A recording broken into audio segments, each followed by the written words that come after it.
Good evening, Livio Regano with tonight's weather. Well, once again, I'm handing over the reins just as the weather starts to get interesting. If everything goes to plan while I'm gone, this wet season will likely rank among the big guns in Queensland's rainfall history, comparable to the bumper years of the 1950s and 70s. So far, just 45 millimetres at Rolleston, but plenty more coming. Temperatures are becoming quite cloud affected, with tops generally on the low side and bottoms on the high side. Humidity's right up there as well. And now on the satellite loop, widespread rain across the whole state of Queensland, especially in the tropical north. And in fact now flood warnings have been issued for just about every major river system through the state, at least the eastern side of the state.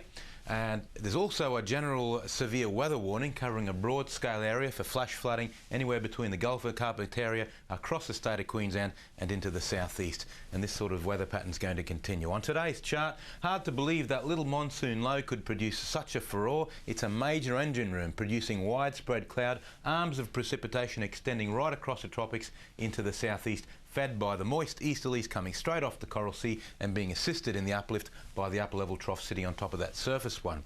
On tomorrow's chart, most likely scenario, the low will cross the coast somewhere between Cairns and Cooktown. It won't most likely turn into a tropical cyclone, but it will re-establish itself in the Gulf of Carpentaria, and in so doing will increase the winds to warning strength north of about Bowen. On the outlook chart now, the monsoon trough gets carried away or caught up by the next upper level system, dragged into southeast Queensland. This will shift the focus of the heavy rain away from the tropics into the southeast right through Sunday and Monday.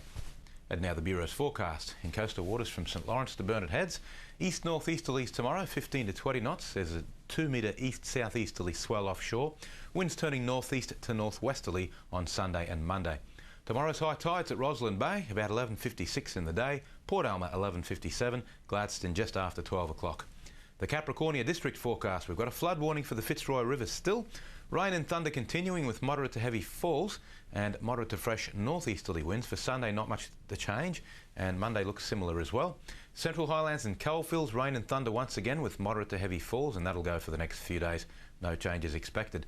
Tomorrow's temps, Rockhampton and Gladstone, 26 degrees. Yeppoon and Biloela also 26. Emerald heading for 28. And the Rockhampton City forecast, rain at times tomorrow with further heavy falls predicted over coming days, quite possibly into the new year. My fabulous friends, I'm going away for a while, but I'll be back next year. Thanks for being such a champion audience. Happy wet Christmas, and here's one final word from our anchor man, Rob. Good on you, Liv. Thanks very much, mate. Well, do your very best to stay dry in the wet. I hope things work out okay for you and the family. Have a wonderful weekend. Enjoy the festive period. And from all of us at 7 Local News, happy Christmas. See you in the new year. Good night.